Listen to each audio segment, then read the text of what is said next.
అబ్బబ్బా! ఎంత వద్దు అనుకున్నా, వీడియోలు పెట్టొద్దనుకున్నా ఏం చేస్తాం? ఒక విషయం అయితే చెప్పాలనిపించింది. అందుకనే మీకు ఈ వీడియో చేస్తున్నా. ఇప్పుడు యోగా క్లాసెస్ జరిగినాయి కదా!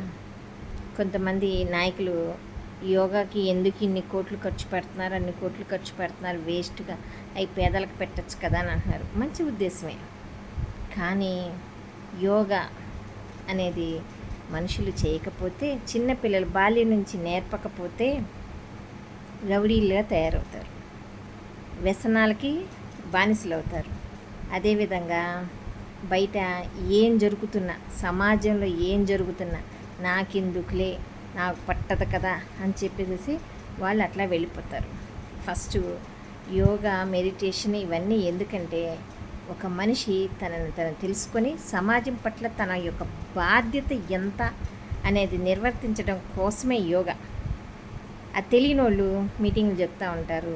ఆ యోగాలో ఏది ఫ్రాడ్లు అవి ఇవి గవర్నమెంట్కి నష్టం చేస్తుందని అంటారు. ముందు వ్యక్తి వికాసం తెలిస్తేనే సమాజంలో మన పట్ల, మనం ఎదుటివారి పట్ల బాధ్యత ఎలా వహించాలి అనేది తెలుసుది. అది ఒక్క యోగా మెడిటేషన్స్ వల్లే జరిగింది. ముందు అది తెలుసుకోండి. ముందు మీరు యోగా క్లాసెస్కి వెళ్ళాలి. ఎందుకంటే ఏజ్ పెరుగుతున్న కొద్దికి యోగా క్లాసెస్కి వెళ్తే ముందు పీస్ ఆఫ్ మైండ్ వస్తుంది. అది తెలుసుకోండి.